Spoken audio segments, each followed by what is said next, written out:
Hi, I'm Train and welcome to my channel. Today I'll be discussing the iPhone 7 Plus. This is a year with the iPhone 7 Plus. So the iPhone 7 Plus, I really like this design. There's a lot of things I like and two things that I don't like that much. So let's jump in with the design of the phone. So the 7 Plus looks like the iPhone 6 Plus, 6S Plus. Every iPhone since the iPhone 6 basically. There's not much to hate about the iPhone 7 Plus. Yes, the bezels are large, but that was fine within its time. The screen, same as all the other iPhones, nothing special. Where things get interesting is the feature set of the iPhone 7 Plus. So things I like. The stereo speakers. You don't even know how awesome it is to have stereo speakers on an iPhone.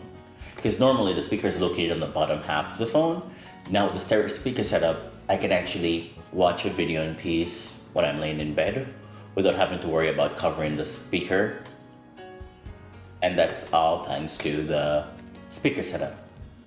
And this is surprisingly loud. This is actually way louder than the 6S Plus I upgraded from. Second thing I like, the camera. So one of the major reasons for me getting the iPhone 7 Plus was because of its dual camera setup.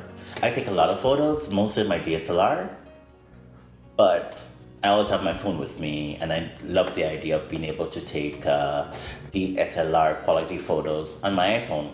And it does shine. Some of the photos you can't even tell the difference whether it was taken on a DSLR or on the iPhone. Portrait mode is one of my favorite features to use. And it works really well, except in certain situations where the edge detection is not so great. Especially when you have a busy background, I find it sometimes fails to blur out some objects in the background. For example, me standing in front of this tree.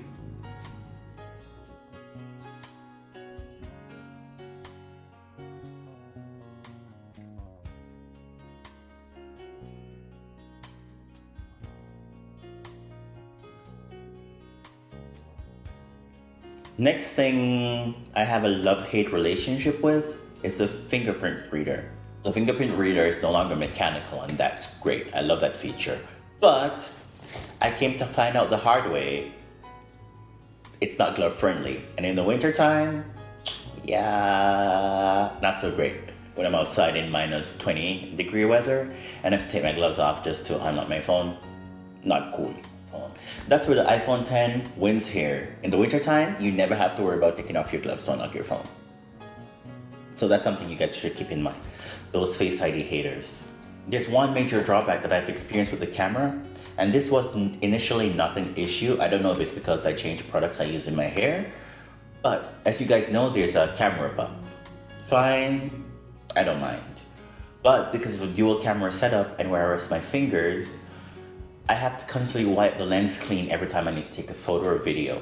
If I don't wipe it, then all the photos have like a haze over it, especially in the top half of the photos. And this is evident in this photo right here.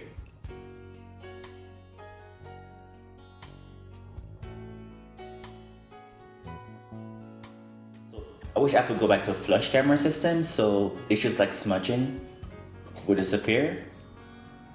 So this is the issue I've had with every iPhone since the iPhone 4S. Battery life. Apple needs to work on its battery life. The battery life on the iPhone 7 Plus sucks.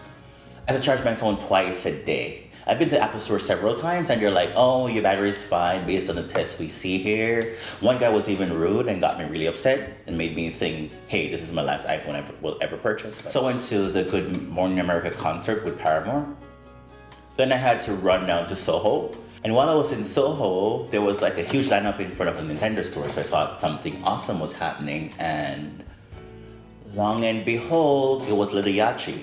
I don't listen to his music, but it would have been great for me to, capture a photo of him. So I took my phone out, went to portrait mode to snap a photo. You know what happened? Battery died. Yeah. So much for the camera you have with you is the best camera. Bullshit.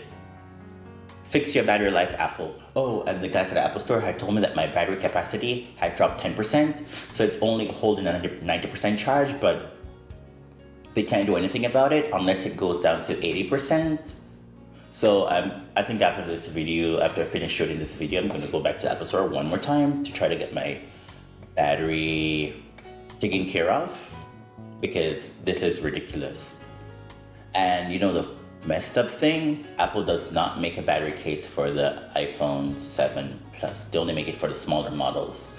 And the only reason why I would need an Apple battery case is because Apple battery cases use a lightning charger, versus the other battery cases on the market use micro USB. And I don't want to be walking around with a million different cases, because everything I use basically charges via lightning, except my computer that uses USB-C.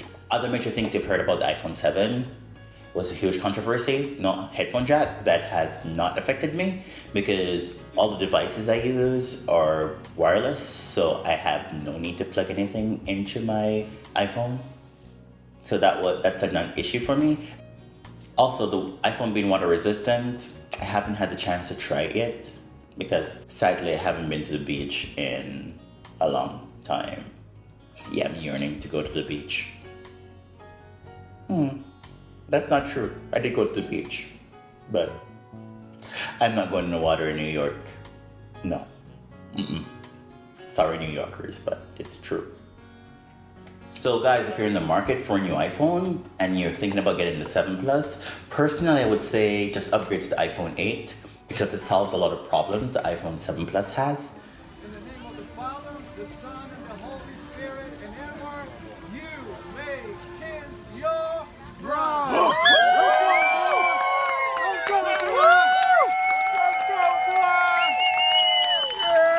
So if you enjoyed this video, please give it a thumbs up. And until next time, I'm Terrain.